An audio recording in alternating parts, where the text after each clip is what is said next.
money expert Janai Thornton is in the studio with us this morning.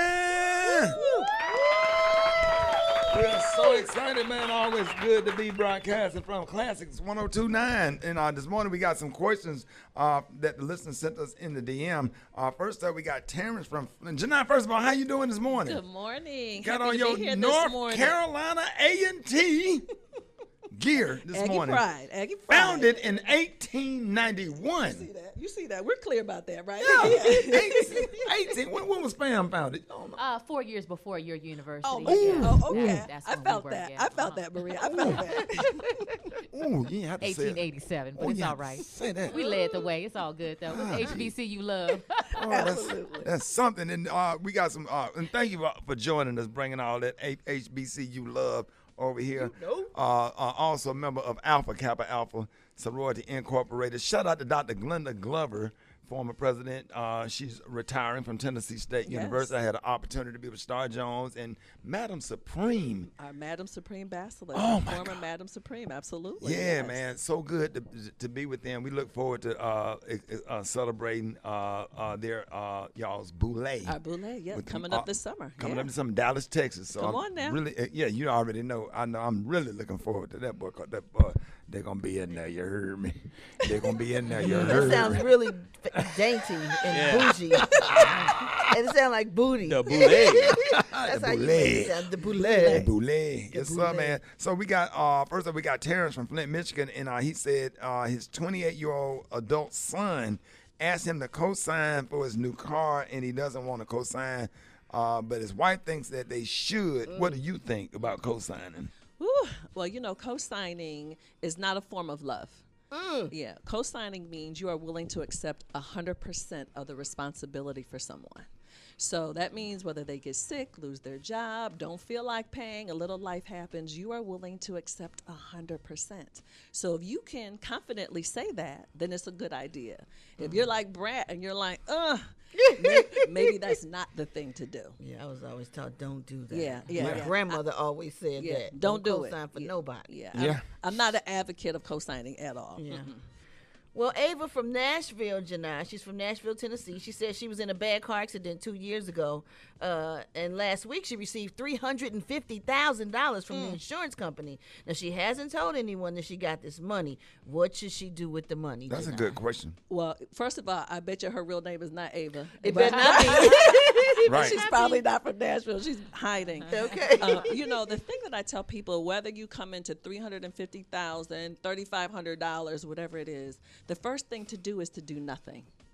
You have to get used to having that money first, because it's a psychological adjustment. Let it particularly sit. for let it sit at least 30 days. I would not do anything for 30 days, and then after that, you have to do what's called spend it on paper first.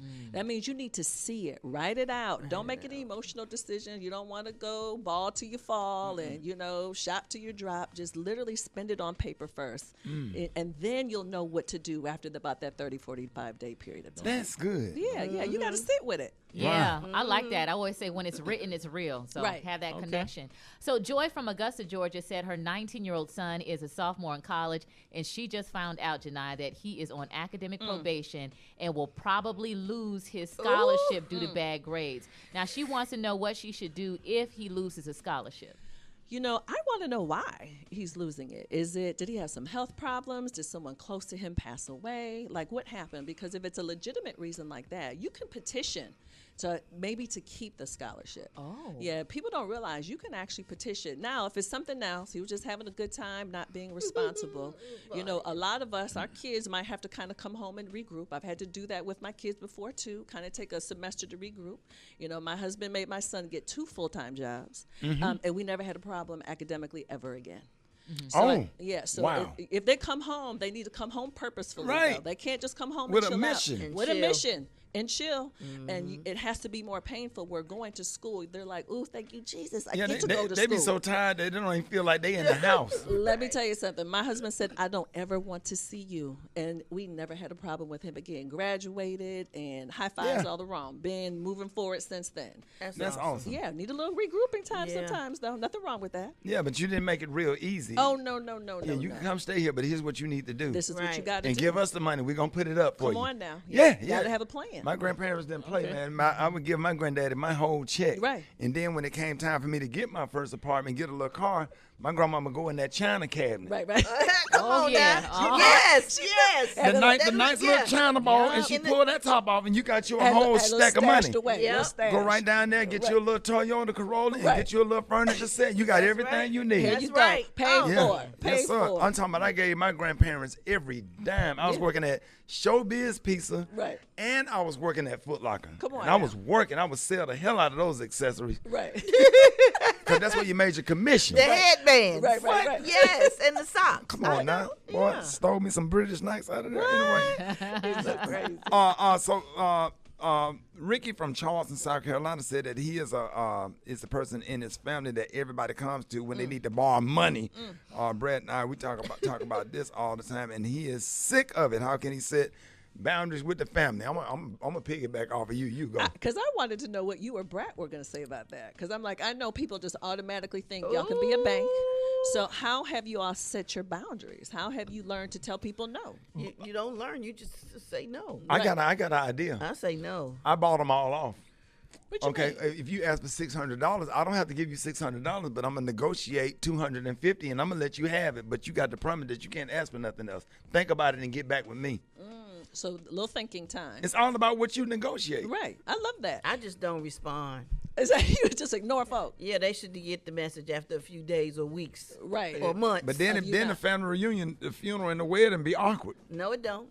1 minute. So have you always been able to do that, Brad, or did you have to learn how to do that? No, I had to learn how to do that. I used to say yes all the time till I got tired. And then if you need something, they ain't got nothing to give you. Right. Nothing. You can't get nothing from them. And then they don't even call you to say, hey, how you doing? Right. So the answer is no. That's why you didn't return my text for the last 3 months. Here I am thinking I was texting the wrong number. But hey, no is a complete sentence. Yes, though. it is. That warrants no explanation. That's Come right. on. No, period. Yeah. Done. Yeah. And be okay with that. Yeah. You know? Why do we feel guilty after no, though? Because they make you feel guilty. It's a slick hustle. Right. And my mother would always say, at the end of the day, someone might be upset, but it should not be you. Right. You know, heard it that. need to I be like the other that. person. Me Yeah. too. I like that. Absolutely. There'll Say be a- no. Janai, let everybody know that's listening to us right now. Let them know how we can find you, how you could be reached. You can follow me on social media at Janai Thornton. That's JINITHORNTON. And you can listen to my new Thank Me Later Show podcast. You can see it on YouTube and all the platforms where you can consume your podcast. Thank y'all for having me up here today. No, we are happy to have you. Yeah. Always good Pleasure to to see be you. here. No. It's a pleasure. I mean, you financial blessings on everybody. When you walk in the room, I feel like my hands start itching. Me too. Oh my God. Yes. My feet start itching. Let the money come. Let the money come. That's athlete's foot right there, bro. Watch y'all. 18 minutes after the hour, y'all. More Rickey Smiley Morning Show coming up. Rickey Smiley. That was good.